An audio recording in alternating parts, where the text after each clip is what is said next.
Our next presenter is sometimes an actor, sometimes a writer. You can see her in Pig Hag on iTunes and Amazon. Anna Schlegel, everyone! Hi, guys. So our friends made a movie, and I get to be in it.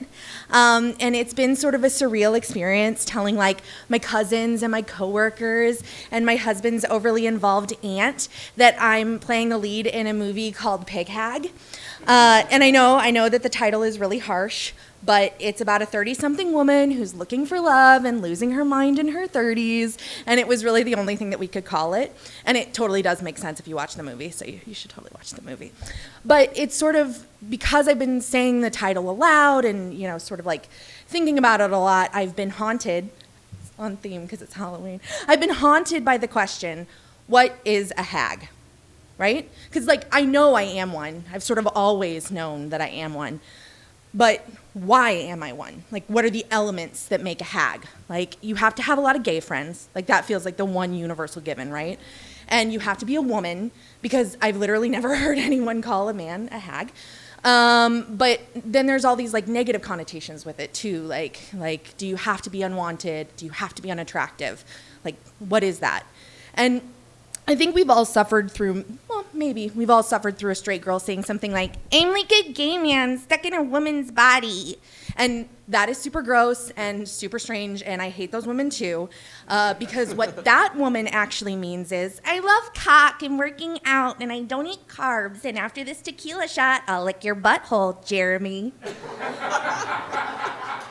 But what I mean when I think I'm like a gay man stuck in a woman's body, and I only ever think it, I never say it out loud because it's stupid and it's gross, but what I mean is that the people who I wanted to make out with in junior high didn't want to make out with me.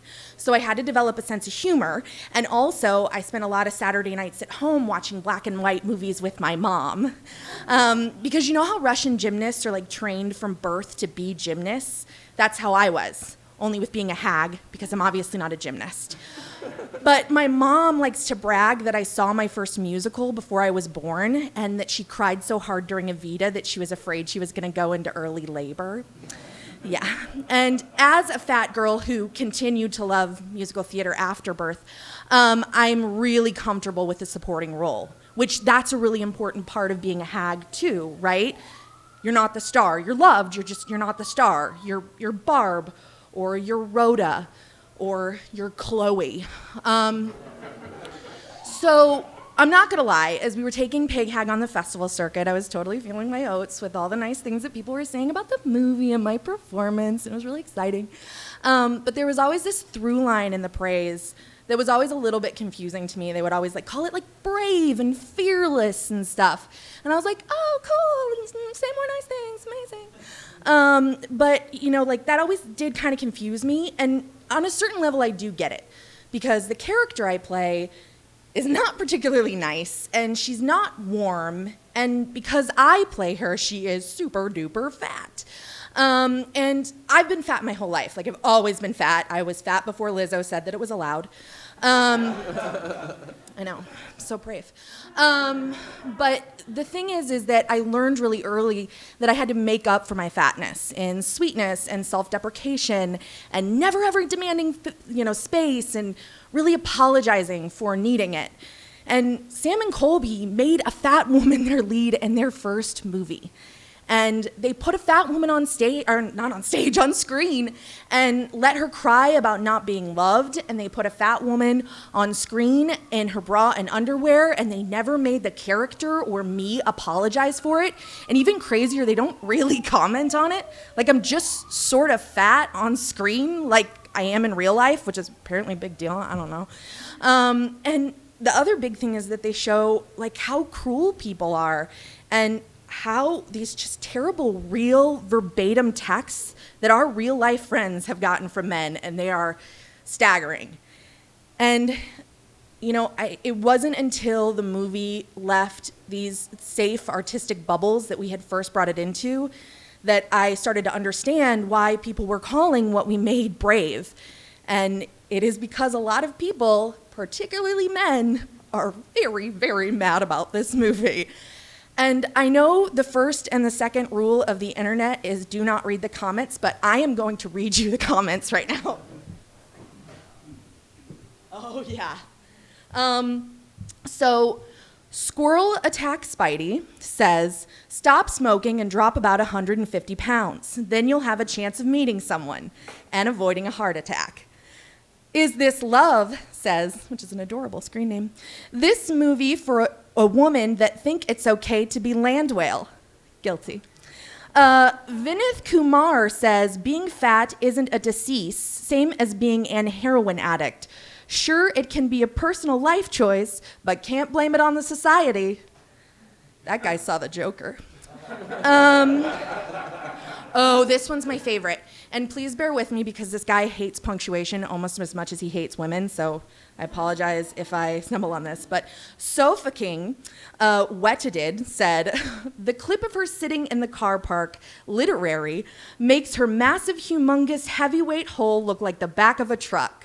Only Love and Blobomatic is getting is on dark web fetish forever websites. There is loads of sick, fucked up men out there in the world willing to pay cretins like her for sex, or whatever the equivalent is that 30-plus stone people like her do. Let's face it, you would need a fairly long langer to get through the layers of skin for a start.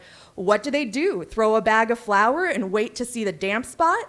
And surly doggy is out the window. For a start, a fucking telephone pole isn't long enough to pass her arse-flat globules. Good job, Sofa King.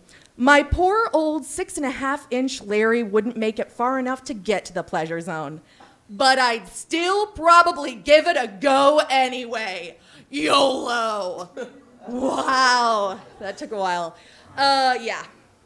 And I would also like to note that Thursday is me and my husband's 14th anniversary. And yes, we hooked up, thank you. We hooked up at a Halloween party, and that was in 2005. And to put that year in context for the youngins, we changed our relationship status on Friendster because Facebook did not exist yet. Yeah. So the first person that ever came out to me was my really, really good friend in high school. And we were sitting in my car really late at night on a Saturday in my driveway, and she showed me all these cuts on her arms because she was trying to prove to me, a fellow super duper Catholic girl, that she was trying to teach herself not to have these sinful thoughts. And no matter how much she punished herself, she just could not make it stop. And I just held her hand and we just cried.